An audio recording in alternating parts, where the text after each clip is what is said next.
Bienvenue sur le résumé de l'étape reine de ce Tour de Valence. Nous sommes dans les 20 derniers kilomètres. Il y a 3 hommes à l'avant de la course, Kwiatkowski, Holstein et Christian Rodriguez.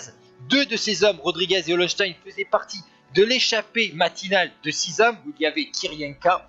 Kwiatkowski lui est parti bien plus loin. Il a fait la jonction avec le groupe de tête et ensuite dans la dernière bosse, les 3 hommes ont réussi à prendre les devants. Dans cette avant-dernière bosse du jour, la formation Astana a mis la pression, a fait exploser le peloton. Ensuite, 3 hommes sont partis dans la plaine, Gauthier, Van Mark et Visconti pour rejoindre le trio de tête. Et à 10 km de l'arrivée, jonction des 2 trios, mais Visconti il n'est pas d'accord. L'Italien de la Bahrain Merida attaque et seul le rouleur polonais, ancien champion du monde, Michał Kwiatkowski, prend la roue du vainqueur du Tour d'Émilie de la saison dernière. Derrière, la G2R tente à nouveau d'attaquer, mais la formation Astana est bien décidée à revenir sur les hommes qui attaquent aujourd'hui puisque c'est une arrivée au sommet.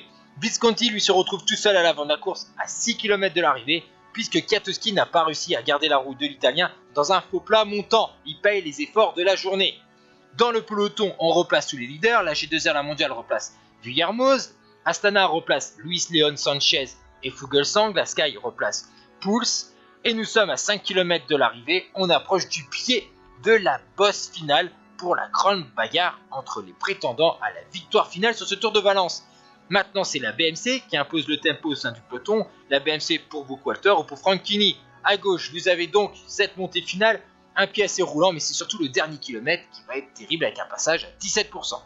Visconti, lui, est dans la montée, mais il n'a plus beaucoup d'avance face au peloton, où on voit notamment Primož Roglič qui impose le tempo parmi les favoris. Visconti repris à 3 km de l'arrivée. Le Slovène impose un gros tempo. Il ne veut peut-être pas des attaques tout de suite au sein de ce groupe puisqu'il est peut-être le moins bon puncher parmi les favoris.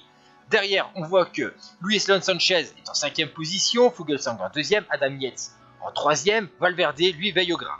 Ensuite, Amaro Antunes, le portugais, la CCC Sprandi, va attaquer à 2 km de l'arrivée. Bien classé au classement général, pas mauvais l'année dernière lors du Tour de Valence. Il est arrivé de la formation de l'équipe du FC Porto. Il a signé au sein de la formation polonaise pour avoir un statut de leader. Wout Poels et ses équipiers de la Sky ont du mal à suivre le tempo du groupe de leaders. On voit notamment Yates accélérer, reprendre le portugais et remettre une deuxième mine.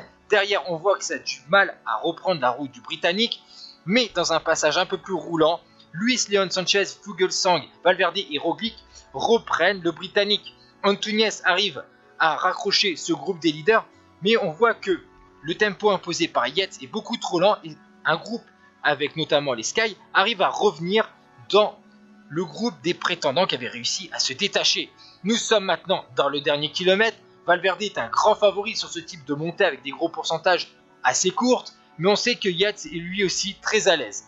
Antunes retente sa chance, nous sommes donc à 800 mètres de la ligne, mais le portugais de la formation polonaise va être contré par Adam Yates. Est-ce que la formation Mitchelton Scott va gagner un deuxième succès aujourd'hui, puisque je vous rappelle que Esteban Chavez a remporté l'étape reine du Herald Sun Tour. Adam Yates a une bonne dizaine de mètres d'avance sur le groupe des favoris, et on voit que derrière, un maillot jaune a accéléré. Il s'agit d'Alejandro Valverde. Il a déposé les autres prétendants, notamment Luis Leon Sanchez. Valverde revient à 200 mètres de la ligne sur le pauvre Yates. Il prend quelques secondes de répit et hop, bing, il repose une mine. Yates ne peut pas reprendre la roue du Murcian et c'est un deuxième succès d'étape pour Alejandro Valverde sur ce Tour de Valence. Superbe victoire donc pour l'Espagnol qui devance de quelques secondes le malheureux Adam Yates et un Astana prend la 3e place. Jesus Herrada réalise une bonne montée avec Roglič. Donc voici le classement de l'étape. Valverde, Yates, Luis Leon Sanchez, Herrada, Roglič, Fuglsang. 2e place pour Alexis Vuillermoz. Et au classement général, bien sûr, Valverde conforte sa tunique de leader. Avant l'étape de demain pour les sprinters à Valencia pour conclure ce Tour de Valence. Passez une bonne journée et peut-être à tout à l'heure pour l'étoile de Bessèges. Ciao!